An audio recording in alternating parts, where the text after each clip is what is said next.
Hello everyone and welcome back to the channel. आप सबका channel पर बहुत बहुत स्वागत है। मित्रों, हम लोगों ने डेली स्टैंडर्ड्स ऑन ऑडिटिंग वाली सीरीज़ शुरू की है ताकि आपको प्रोफेशनल गाइडेंस भी मिलते रहे कि ऑडिटिंग फील्ड में किस तरीके से नॉलेज गेन करना है, ऑडिटिंग फील्ड में क्या क्या चीज़ें ज़रूरी है। अगर आपको चार्टर्ड अकाउंटेंसी प्रोफेशन में ऑडिट फील्ड में काम करना है तो standards on auditing, basically engagement and quality control standards are a must. इसका नॉलेज होना आपके लिए सबसे ज़रूरी है। ये आपको प्रैक्टिकल लाइफ में भी काम आएगा। जब आप as a fresher, as a industry professional interview देने के लिए जाओगे तो इंटरव्यू में अगर टेक्निकल राउंड तक आप पहुँचे तो टेक्निकल राउंड में भी आपको ऑडिटिंग स्टैंडर्ड्स के यानी engagement and quality control standards के बारे में नॉलेज होना ज़रूरी है। तो आप सबका स्वागत है और सीधा शुरू करते हैं आज का वीडियो। हम लोगों ने सबसे पहला जो डॉक्यूमेंट होता है engagement and quality control standards का, उसका नाम होता है प्रीफेस। प्रीफेस मतलब क्या होता है मित्रों? एक इंट्रोडक्टरी स्टेटमेंट। तो हम लोग क्या करते हैं, इस इंट्रोडक्टरी स्टेटमेंट में ओरिजिनल पैराग्राफ जो है उसे पढ़ते हैं।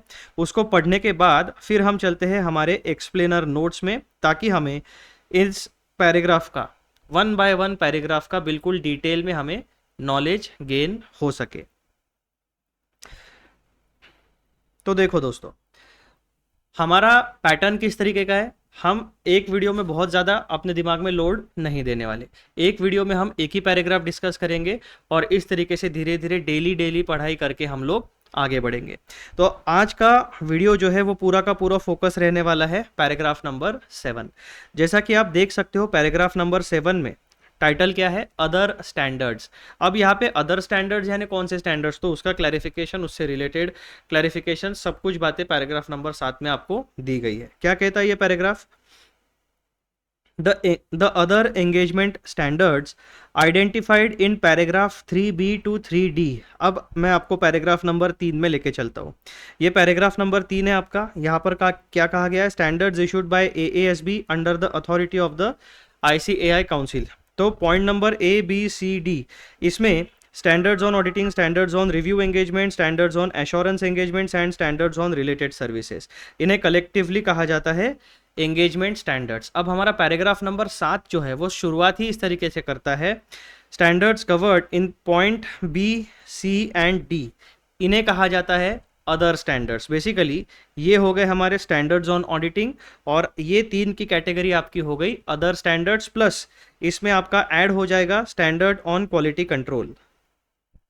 तो पैराग्राफ नंबर 7 जो है वो फोकस करेगा standards on review engagement, standards on assurance engagement, standards on related services and standards on quality control. इन 4 प्रकार के स्टैंडर्ड्स को अदर स्टैंडर्ड्स करके संबोधित करता है पैराग्राफ नंबर 7। ये एकदम क्लैरिटी के साथ आपको समझ गया। The other engagement standards identified in paragraph 3b to 3d as well as standards on quality control referred to in paragraph number 4 ordinarily contain objectives and requirements and related guidance in the form of application and other explanatory material। तो basically क्या कहा है उन्होंने? Standards on related services, standards on assurance engagements and standards on कौन सा है भाई अपना रिव्यू एंगेजमेंट्स और SQC, इन 4 स्टैंडर्ड्स में किस प्रकार का डेटा आपको मिलेगा? तो वहाँ पे आपको मिलेगा ऑब्जेक्टिव्स मिलेंगे, रिक्वायरमेंट्स मिलेंगी, रिलेटेड गाइडेंस मिलेगा, application and other explanatory study material, ऐसा पूरा उसका स्ट्रक्चर वहाँ पे दिखेगा। जहाँ पर भी रिक्वायरमेंट वर्ड यूज होता है किसी भी स्टैंडर्ड में, चाहे वो स्टैंडर्ड ऑन ऑडिटिंग हो या फिर अदर स्टैंडर्ड हो, तो रिक्वायरमेंट का मतलब क्या होता है? Requirements are expressed in standards using shall. तो लैंग्वेज में जहाँ पे भी सेंटेंस में आपको शैल मिलेगा तो उसका मतलब क्या है कि वो स्टैंडर्ड का रिक्वायरमेंट है, वो मैंडेटरीली आपको फुलफिल करना पड़ेगा। फिर आगे देखो, they may also contain introductory material that provides context relevant to a proper understanding of standards and definitions। तो कुल मिलाकर ये लोग क्या कहते हैं कि भाई साहब अदर स्टैंडर्ड्स में बहुत सारी बातें होंगी। कौन सी? ऑब्जेक्टिव्स होंगे, रिक्वायरमेंट्स होंगे, रिलेटेड गाइडेंस होगा in the form of application and other explanatory material, introductory material होगा, उसी के साथ साथ आपके पास होंगी डेफिनेशंस। इस तरीके से पूरा आपको मटेरियल क्या क्या एक स्टैंडर्ड कवर करता है वो बता दिया। फिर आगे, the entire text of standard therefore is relevant to an understanding of the objectives of objectives stated in a standard and the proper application of the requirements of a standard। तो इनका क्या कहना है कि भाई साहब जब आपको स्टैंडर्ड्स का अगर पूरा डिटेल में नॉलेज गेन करना है तो पूरी की पूरी टेक्स्ट आपके लिए रिलेवेंट है, ठीक है, ताकि आप पूरी टेक्स्ट को जब पढ़ोगे तब जाके आपको वहाँ के ऑब्जेक्टिव्स क्या है, उस स्टैंडर्ड को किस तरीके से अप्लाई करना है, ये सारी बातें एकदम डिटेल में पता चलेगी। किसी भी स्टैंडर्ड का कुछ सर्टन पोर्शन पढ़ाई करके आपको उस स्टैंडर्ड के बारे में पूरा नॉलेज गेन नहीं होगा, कंप्लीट टेक्स्ट आपको पढ़नी पड़ेगी। और फिर जो जहाँ पर भी उस with in the standard concepts को, टॉपिक्स को इंटरलिंक करके आपको पढ़ना पड़ेगा ताकि कंप्लीट सिनेरियो आपकी आंखों के सामने क्लियर हो सके। उसके बाद देखो appendices which form part of the application and other explanatory material are an integral part of the standards। तो क्या होता है, अपेंडिक्स या एनेक्सर हम इग्नोर करने की कोशिश करते हैं, लेकिन नहीं, जब हम engagement and quality control standards की बात करेंगे तो अपेंडाइसेस भी इन्हीं स्टैंडर्ड्स का एक इंटीग्रल पार्ट है, वो भी इंपॉर्टेंट है, वो भी मैंडेटरी नेचर का ही होगा। The purpose and intended use of an appendix are explained in the body of the standard or within the title and introduction of the appendix itself। तो अपेंडाइसिस के बारे में जितने भी इंफॉर्मेशन होगी वो स्टैंडर्ड में इनबिल्ट आपको दी जाएगी या फिर अपेंडाइसिस में शुरुआत में इंट्रोडक्टरी मटेरियल पैराग्राफ करके दिया जाएगा।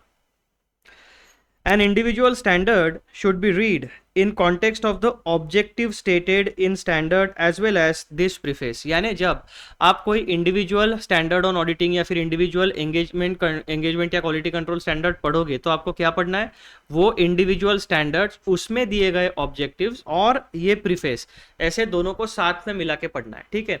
हर एक स्टैंडर्ड में आपका ऑब्जेक्टिव दिया जाएगा उस पर्टिकुलर स्टैंडर्ड का, तो वो ऑब्जेक्टिव केवल उस पर्टिकुलर स्टैंडर्ड के लिए एप्लीकेबल होने वाला है, ये इसका मतलब होता है। Any limitation of the applicability of specific standard is made clear in the standard itself।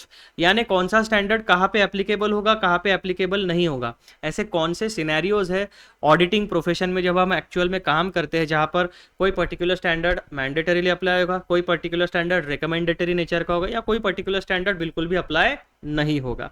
तो मित्रों कुल मिलाकर यहाँ पर जो अदर स्टैंडर्ड्स हैं, कौन से अदर स्टैंडर्ड्स हैं हमारे पास, स्टैंडर्ड्स ऑन ऑडिटिंग को छोड़कर review engagement, assurance engagement, related services and SQC, इन चारों के बारे में कंप्लीट इंफॉर्मेशन, उनका स्टेटस, उनकी एप्लीकेबिलिटी, उनका स्कोप, यहाँ पे पूरा का पूरा इंट्रोडक्शन आपको पैराग्राफ नंबर 7 देता है। अब हमने क्या कर लिया, हमने अपना पहला इनिशियल रीडिंग कंप्लीट कर लिया है और हमें आइडिया आ गई कि पैराग्राफ नंबर 7 में अदर स्टैंडर्ड्स के बारे में बहुत सारी बातें बताई गई है। अब मैं आपको लेके चलता हूँ हमारे प्यारे प्यारे न्यारे न्यारे नोट्स में। चलो पैराग्राफ नंबर 7 ढूंढो।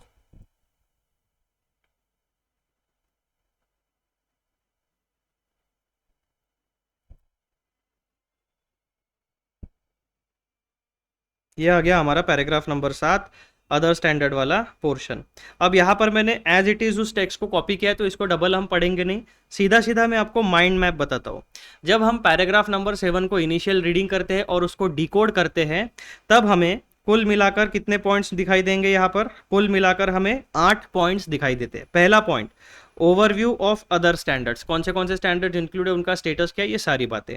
पॉइंट नंबर 2 की कंपोनेंट्स ऑफ द स्टैंडर्ड्स, यानी ऑब्जेक्टिव्स दिए जाएंगे, रिक्वायरमेंट्स होंगी, अदर एक्सप्लेनेटरी मटेरियल होगा, इंट्रोडक्शन होंगे, डेफिनेशंस होगा, अपेंडिक्स का होगा, तो ये उसके कंपोनेंट्स हो गए, यानी कंटेंट क्या क्या होगा, ये सारी बातें। पॉइंट नंबर 3 हमें दिखता है अंडरस्टैंडिंग द रोल ऑफ शैल, यानी क्या बोला था पैराग्राफ में, जहां पर भी रिक्वायरमेंट होगी वहां पर लैंग्वेज में शैल वर्ड यूज होगा। फिर पॉइंट नंबर 4 हमें दिखता है role and relevance of guidance material, other application and guidance material जो होता है वो। फिर point number 5 importance of introductory material and definitions. Point number 6 status and purpose of the appendices. Point number 7 importance of reading standards holistically, किसी एक portion को आप पढ़ के उस स्टैंडर्ड को एंटायर सिनेरियो आपको पता नहीं चलेगा, आप प्रैक्टिकल लाइफ में उसे सही तरीके से अप्लाई नहीं कर पाओगे। जब आपको स्टैंडर्ड्स को एक्यूरेटली उनके सही स्पिरिट में अप्लाई करना होगा तब आपको स्टैंडर्ड को होलिस्टिकली यानी कंप्लीट व्यू लेके अप्लाई करना होगा। तो उसे कहा जाता है reading standards holistically. Then point number 8 आपको क्या दिखता है, clarity on applicability of individual standards. अब यहाँ पर हम engagement and quality control standards के बारे में कलेक्टिवली बात की हमने यहाँ पर, और यहाँ पर इंडिविजुअल स्टैंडर्ड्स के बारे में हम बात करते हैं कि हर एक स्टैंडर्ड को हम इंडिविजुअली किस तरीके से, उसका एप्लीकेबिलिटी स्टेटस किस तरीके से होगा। ठीक है दोस्तों, और सबसे आखिरी में इन 8 मुद्दों की समरी हम देखेंगे, एक छोटा सा प्यारा सा पैराग्राफ। आ जाओ, अब हम पढ़ते हैं हमारा पॉइंट नंबर 1। पॉइंट नंबर 1 क्या कहता है, overview of other standards. Other engagement standards include, other engagement standards यानी पैराग्राफ 7 कौन से स्टैंडर्ड्स के बारे में बात करता है, तो दोस्तों SRE यानी standards on review engagement, SAE यानी standards on assurance engagement, SRS यानी standards on related services, plus standard on quality control. इन 4 स्टैंडर्ड्स के बारे में पैराग्राफ नंबर 7 बात करता है। These are distinct from standards on auditing but equally important in governing professional services. Basically सारे के सारे engagement and quality control standards important है। देन पॉइंट नंबर 2 देखो, की component of a standard, each standard ordinarily include the following elements. जो भी individual standards होंगे उसमें आपको स्टैंडर्ड का ऑब्जेक्टिव्स मिलेगा। ऑब्जेक्टिव्स क्या बताएंगे आपको, दे स्टेट द पर्पस और intended outcomes of applying the standard, यानी उस स्टैंडर्ड को अप्लाई क्यों करना है, उस स्टैंडर्ड को अप्लाई करने के बाद एक ऑडिटर कौन सा ऑब्जेक्टिव फुलफिल करेगा, ये बातें। Point number 2, requirements, prescriptive elements using the word shall, compulsory compliance, यानी हर एक स्टैंडर्ड में उस पर्टिकुलर स्टैंडर्ड में रिक्वायरमेंट्स बताई जाएगी। इसका मतलब क्या होगा कि ऑडिटर साहब को ऑडिट करते वक्त वो रिक्वायरमेंट को कंपल्सरीली कंप्लाई करना पड़ेगा, मैंडेटरीली उन स्टैंडर्ड की प्रोविजंस को फॉलो करना पड़ेगा। जहां पर भी शैल वर्ड लिखा होगा अपने दिमाग में घंटी बजनी चाहिए एज एन ऑडिटर कि भाई साहब standard on auditing engagement and quality control standards में शैल वर्ड आया, that means it is a requirement, ये मैंडेटरीली फॉलो होना चाहिए। Then point number 3, application and explanatory material provides context, clarity and practical guidance on how to apply requirements। Basically यहाँ पर real life examples होते हैं, जहाँ पर फॉर एग्जाम्पल पैराग्राफ, अभी एक ऐसे 200 ले लो, ऐसे 200 में फॉर एग्जाम्पल पैराग्राफ नंबर 5 है। उस पैराग्राफ नंबर 5 में अगर कोई ऑडिटर के लिए प्रोविजन बताई गई है तो उस प्रोविजन को रियल लाइफ में किस तरीके से अप्लाई करोगे, कौन से की कंसिडरेशंस आपको ध्यान में रखने पड़ेंगे, ये सारा मटेरियल आपको मिलेगा एप्लीकेशन एंड एक्सप्लेनेटरी मटेरियल में। ऐसा जरूरी नहीं है कि हर एक पैराग्राफ के लिए एप्लीकेशन एंड एक्सप्लेनेटरी मटेरियल होगा। एप्लीकेशन एंड एक्सप्लेनेटरी मटेरियल उन्हीं पैराग्राफ्स के लिए होगा जो कॉम्प्लेक्स है, जहां पर एम्बिग्यूटी हो सकती है, जहां पर कंफ्यूजन हो सकता है, या फिर जहां पर एक प्रोविजन का एक से ज्यादा इंटरप्रिटेशन होगा।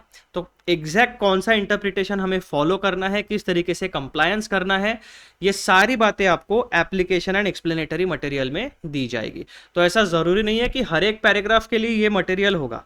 जहां पर कॉम्प्लेक्सिटी होगी, जहां पर कंफ्यूजन होने के चांसेस है, वहां पर आपको क्लैरिटी के लिए application and other explanatory material दिया जाएगा। पॉइंट नंबर 4, चौथा कंपोनेंट आपका कौन सा रहेगा स्टैंडर्ड में, इंट्रोडक्टरी मटेरियल, यानी हर एक स्टैंडर्ड का एक इंट्रोडक्शन पैराग्राफ रहेगा। वो इंट्रोडक्शन पैराग्राफ आपके दिमाग में क्या एस्टैब्लिश कर देगा as an auditor, sets the background and context for proper understanding of the standard, यानी वो पर्टिकुलर स्टैंडर्ड कौन से सिनेरियोस के लिए एप्लीकेबल किया गया है। ऑडिट की सर्विस प्रोवाइड करते समय या फिर ऑडिट का काम करते समय, यानी फाइनेंशियल स्टेटमेंट्स का जब हम ऑडिट करते हैं या फिर कोई सर्विसेज अगर हम प्रोवाइड करते हैं, तो उन सर्विसेज के कॉन्टेक्स्ट, उन सर्विसेज का बैकग्राउंड, उसका स्कोप, एप्लीकेबिलिटी, अथॉरिटी, ये सारी बातें बेसिकली कंप्लीट इंट्रोडक्शन आपको उस पैराग्राफ में प्रोवाइड किया जाएगा with respect to that individual standard. वो इंट्रोडक्टरी पोर्शन हर एक स्टैंडर्ड में होने वाला है। सारे स्टैंडर्ड्स के लिए कंप्लीट इंट्रोडक्शन नहीं है। कंप्लीट इंट्रोडक्शन सारे स्टैंडर्ड्स का आपको कहाँ पे मिलता है, ये जो प्रीफेस हम डिस्कस कर रहे हैं यही सारे स्टैंडर्ड्स का कंप्लीट इंट्रोडक्शन है।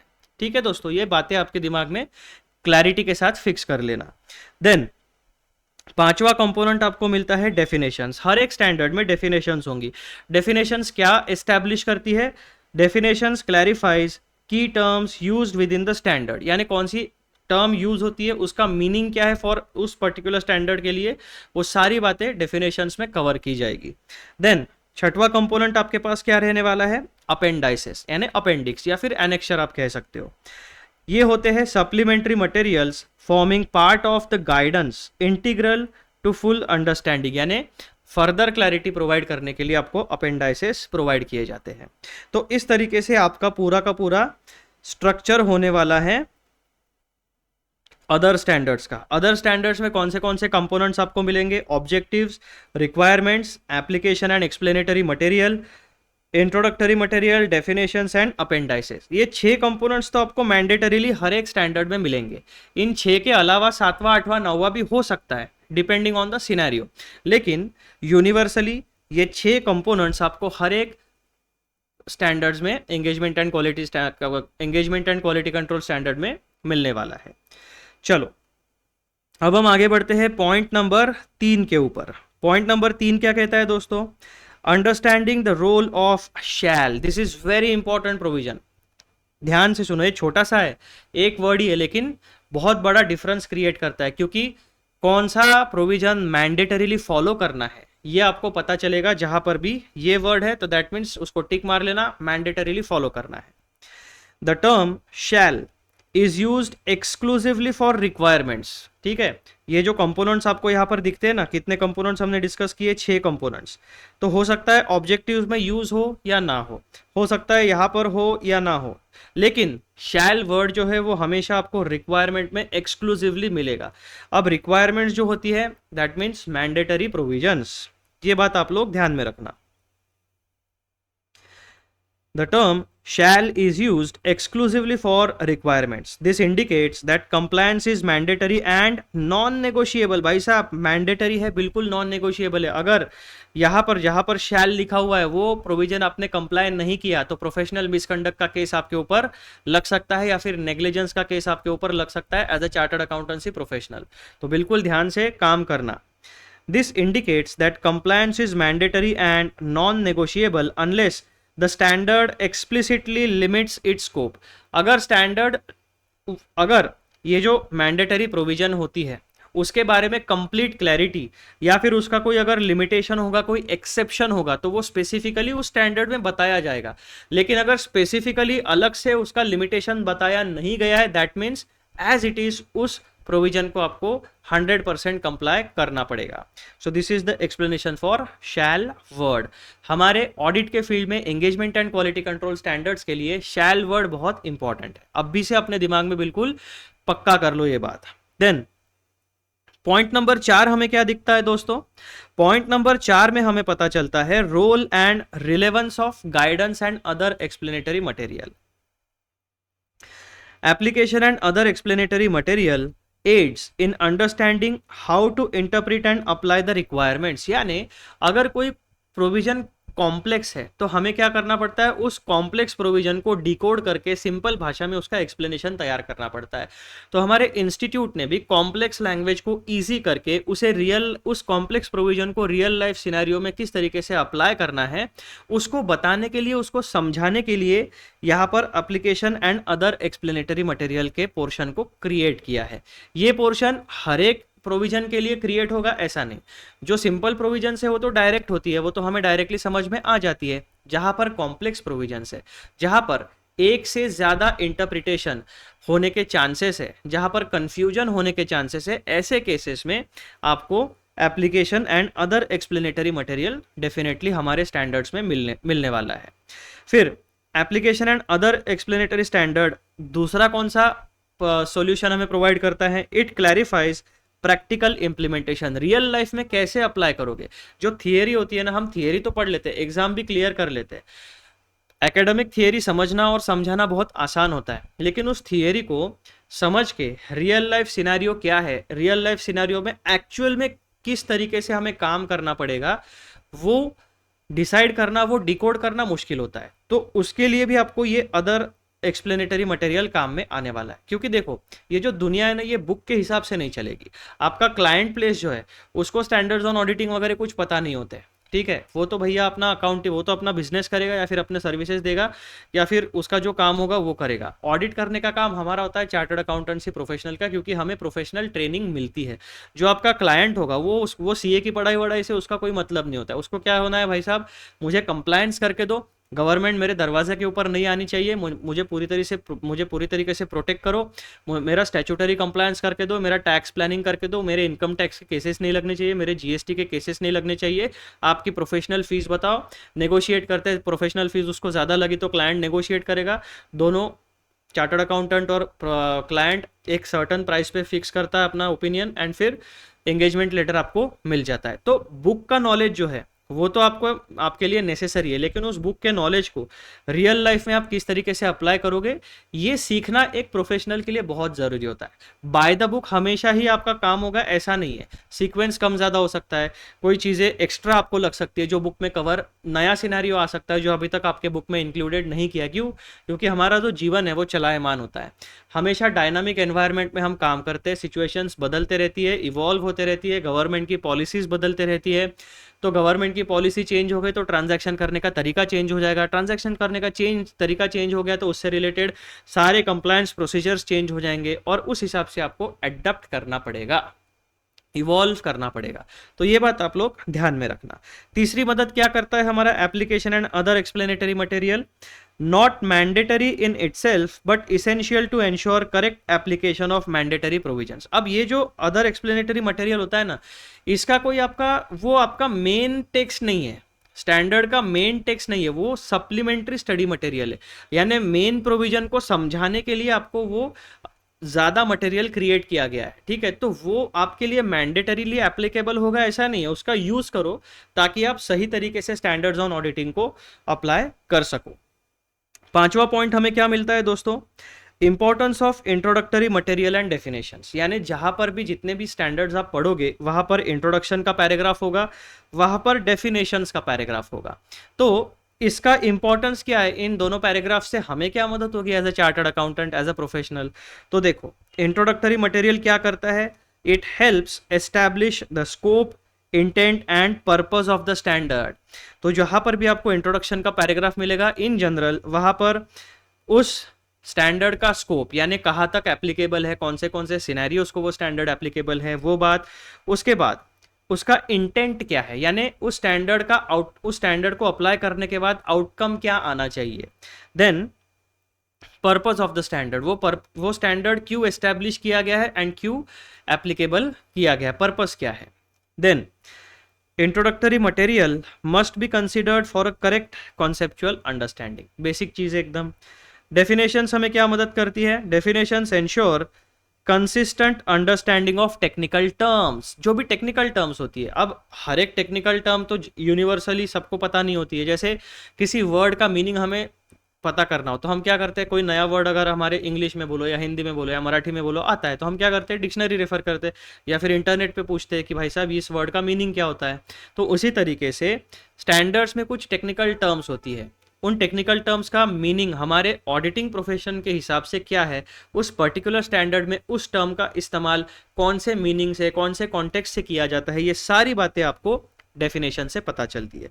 Definition prevents ambiguity in applying standard in practices, यानी कंफ्यूजन को दूर करता है, बिल्कुल कड़क एकदम आपको क्रिस्प एंड क्लियर मीनिंग बता देता है कि भाई साहब ये टर्म का मीनिंग ये है। उसके बाद पॉइंट नंबर 6 हमें क्या बताता है दोस्तों, स्टेटस एंड पर्पस ऑफ अपेंडाइसेस। तो बेसिकली आप देखो जो टेबल हमने पहले देखा था ना, तो objectives, requirement, application, introductory material, definitions और अपेंडाइसेस, यानी धीरे धीरे हम इन कंप्लीट 6 पॉइंट्स को ही डिकोड करते हैं और उनको डिटेल में पढ़ रहे हैं कि भाई साहब कौन सा पैराग्राफ क्या क्या चीजें बताता है। Status and purpose of appendices, appendices are integral parts of the standard, not just supplementary, they serve to provide practical examples, यानी रियल लाइफ एग्जाम्पल होते हैं कि भाई साहब अगर ऐसा सिनेरियो आपके साथ, अभी तक क्या होता है देखो, जब से हमारा चार्टर्ड अकाउंटेंसी का प्रोफेशन बना है, जब से प्रॉपरली लोग अकाउंटिंग करते हैं, सब सारी बिजनेस ट्रांजैक्शंस होते हैं, कंप्लायंस करते हैं, तो क्या होता है हमारे पास बहुत सारा प्रीवियस डेटा होता है, यानी कौन सी डिफिकल्टीज प्रोफेशन में या किसी क्लाइंट ने फेस की वो होती है। तो उसमें से जो सबसे यूनिवर्सल डिफिकल्टीज होती है उसको हम ऑब्जर्व करते हैं, उसको डॉक्यूमेंट करते हैं और उसको हमारे स्टडी मटेरियल में इंक्लूड कर देते हैं। तो उसी तरीके से प्रैक्टिकल एग्जाम्पल जनरेट होते हैं हमारे स्टडी मटेरियल में। Then appendices serve to expand on specific technical points, यानी फर्दर एक्सप्लेनेशन, मोर क्लैरिफिकेशन आपको प्रोवाइड करते हैं। They support proper implementation of core requirements. Then the purpose and intended use of appendix are either explained within the body of the standard or clarified in the title or introduction of the appendix itself. यानी इस appendix का purpose क्या है, उसका intent क्या है, या तो आपको वो स्टैंडर्ड की ओरिजिनल यानी मेन बॉडी की मेन टेक्स्ट जो होती है वहां पर बता देंगे, या फिर किसी भी अपेंडाइसिस में अगर कोई इंट्रोडक्शन या टाइटल वाला पैराग्राफ होगा तो वहां पे क्लैरिफिकेशन दिया जाएगा. देन पॉइंट नंबर 7 क्या कहता है, importance of reading standards holistically. किसी भी स्टैंडर्ड को कंप्लीटली पढ़ने का इंपॉर्टेंस क्या होता है. A standard must not be read in isolation. The entire text, that means objectives, requirements, guidance, definitions and appendices must be considered. यानी आप कोई भी स्टैंडर्ड अगर खोल के पढ़ते हो तो उसमें से अगर आपने केवल ऑब्जेक्टिव्स पढ़ लिए तो आप ये नहीं कह सकते कि भाई साहब मुझे वो स्टैंडर्ड आ गया. आपने केवल इंट्रोडक्टरी मटेरियल पढ़ लिया तो आप ऐसा नहीं कह सकते कि भाई साहब मुझे वो स्टैंडर्ड का कंप्लीट नॉलेज आ गया.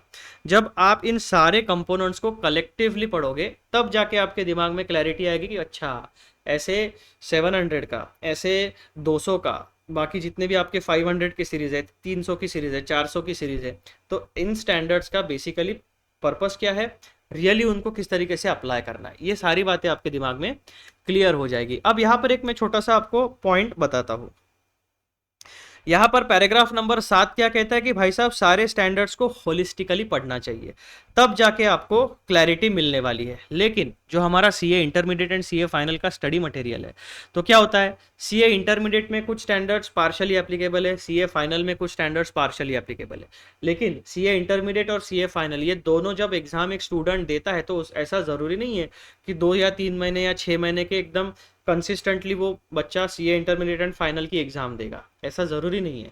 ठीक है, तो सीए इंटरमीडिएट में आपने आधा अधूरा नॉलेज ले लिया स्टैंडर्ड्स का, सीए फाइनल में आपने आधा अधूरा नॉलेज ले लिया, लेकिन वो सारा नॉलेज जो होता है वो 1 से 1.5 साल या 2 साल के पीरियड में डिस्ट्रीब्यूटेड होता है. अब ऐसा ज़रूरी नहीं है कि उन 2 साल में जो आपने स्टैंडर्ड्स की पढ़ाई की है वो सारे के सारे स्टैंडर्ड्स आपको पूरी तरीके से दिमाग में फिक्स हो जाए. तो यहाँ पर एक छोटा सा ड्रॉबैक है हमारे ऑडिटिंग का, जो सिलेबस डिज़ाइन किया गया उसमें. यहाँ पर पैराग्राफ, प्रीफेस का पैराग्राफ खुद बोलता है कि स्टैंडर्ड्स को हमेशा होलिस्टिकली पढ़ना चाहिए. तो हमारे प्यारे इंस्टीट्यूट को भी ये चाहिए कि अगर आपको सही प्रोफेशनल डेवलप करने हैं जो चार्टर्ड अकाउंटेंट बन के ऑडिटिंग प्रोफेशन में सही तरीके से काम करे, तो ऑडिटिंग का जो सिलेबस है वो इंटरमीडिएट एंड फाइनल लेवल पे इस तरीके से आपको बनाना पड़ेगा कि सारे स्टैंडर्ड्स का कंप्लीट नॉलेज स्टूडेंट्स को मिले. फॉर एग्जांपल मैं हमेशा ऐसे 200 का एग्जांपल देता हूँ. ऐसे 200 बहुत बड़ा है ओरिजिनल टेक्स्ट, लेकिन इंटरमीडिएट लेवल पे वो क्या हुआ है कि सिर्फ उसके ऑब्जेक्टिव्स लिए या फिर सर्टन पोर्शंस लिए. कंप्लीट ऐसे 200 का नॉलेज आपको सीए इंटरमीडिएट के आपके सीए इंस्टीट्यूट के बुक में नहीं मिलता है. अगर आपको कंप्लीट नॉलेज चाहिए तो आपको ओरिजिनल टेक्स्ट पढ़नी पड़ेगी. तो ये जो होलिस्टिक अप्रोच है वो फिलहाल हमारे CA intermediate and CA final के सिलेबस में एप्लीकेबल नहीं हो रहा है. तो ये मैंने आपको मेरा पर्सनल ऑब्जर्वेशन बताया, ये एक इंस्टीट्यूट का कोई क्रिटिसिज्म नहीं है या किसी के लिए कोई ऐसा ये बात नहीं है, जस्ट एक जो ऑब्जर्व करते हैं हम लोग फैक्ट, वो मैंने आपके साथ शेयर किया है. यहाँ पर हमारे सिलेबस को इम्प्रूव करने का एक छोटा सा चांस है हमारे पास. फिर देखो स्टैंडर्ड्स में होलिस्टिकली पढ़ाई करने का फायदा क्या होता है. This ensures a complete understanding of what is expected and how to apply it. यानी रियल लाइफ आप प्रोफेशनल ट्रेनिंग देते हो तो आपको ये पता होना चाहिए कि भाई साहब आपसे किस तरीके का काम एक्सपेक्ट किया जाता है एज अ प्रोफेशनल एंड उन स्टैंडर्ड्स को अप्लाई कैसे करना है. Cross reference with this preface is also necessary for contextual understanding. यानी जब आप ऐसे 200 की पढ़ाई करोगे या कोई भी स्टैंडर्ड की पढ़ाई करोगे तो वो इंडिविजुअल स्टैंडर्ड्स प्लस ये वाला जो हम प्रीफेस अभी यहाँ पर पढ़ रहे हैं, प्रीफेस, इन दोनों को साथ में आपको देखना पड़ेगा कि प्रीफेस में क्या बोला गया है एंड स्टैंडर्ड में क्या बोला गया है. उन दोनों प्रोविजंस का इंटरप्रिटेशन करके फिर फाइनली रियल लाइफ में एप्लीकेशन आपका स्टैंडर्ड का होने वाला है. पॉइंट नंबर 8 क्या कहता है, clarity on applicability of a standard. If a standard is not applicable to certain engagements or situation, this limitation is clearly stated within the standard itself. This prevents incorrect or unintended application. ऐसा ज़रूरी नहीं है कि आपके profession में कोई अगर standard है तो वो हर एक सिचुएशन में अप्लाई होगा, ऐसा ज़रूरी नहीं है. अगर स्टैंडर्ड एक्सेप्शंस, हर नियम के एक्सेप्शंस होते हैं, हर if there is a rule there is an exception. तो कोई स्टैंडर्ड अगर किसी सर्टन सिनेरियो में एप्लीकेबल नहीं है तो वो क्लियरली आपके स्टैंडर्ड में बताया जाएगा कि भाई साहब ये स्टैंडर्ड इस पर्टिकुलर सिनेरियो में अप्लाई नहीं होता है। जहां पर भी लिमिटेशन है, नॉन एप्लीकेबिलिटी है, वो स्पेसिफिकली बताई जाएगी। ठीक है, अगर बताया नहीं गया दैट मीन्स वो स्टैंडर्ड फुल्ली एप्लीकेबल है। जहां पर भी नॉन एप्लीकेबिलिटी होगी, लिमिटेशन होगा, वो स्पेसिफिकली बताया जाएगा। तो इस तरीके से हमारे 8 मुद्दे पैराग्राफ नंबर 7 में हमें मिले। अब टोटल समरी देखो पैराग्राफ नंबर 7 की क्या कहता है। Paragraph 7 highlights that other engagement standards and SQC follow a structured format comprising objectives, requirements, guidance material and appendices. Full understanding requires reading the entire standard holistically and considering its intended context, scope and applicability. The use of mandatory language, especially shall, defines the enforceable parts. Appendices though at the end are a core part of the standard and not optional. वो भी mandatory लिए भाई साहब। तो इस तरीके से पूरा का पूरा समरी पैराग्राफ आपके आंखों के सामने ये है। अब मैंने इसको एक्सप्लेन इसलिए नहीं किया क्योंकि 8 पॉइंट हमने पूरे एक्सप्लेन किए और अंग्रेजी इन जनरल सारे सीए स्टूडेंट्स को समझ में आती है। ठीक है, तो इसीलिए आप इसे अच्छे तरीके से पढ़ सकते हो समरी को और समझ सकते हो। तो मित्रों, इस तरीके से हमारा जो पैराग्राफ नंबर 7 है जो बात करता है अदर एंगेजमेंट स्टैंडर्ड्स के बारे में, उनके स्टेटस के बारे में, उनके कंपोनेंट्स के बारे में और सारी बातें वो हमने पैराग्राफ नंबर 7 में कवर की है और ये वीडियो होता है यहाँ पर समाप्त। जाने से पहले एज यूजुअल एक छोटी सी रिक्वेस्ट, अगर ये वीडियोस आपके लाइफ में कुछ वैल्यू क्रिएट करते हैं तो डेफिनेटली चैनल को सब्सक्राइब करिए, वीडियोस को लाइक करिए एंड शेयर जरूर करिए। चलो मिलते हैं अगले वीडियो में, बाय बाय।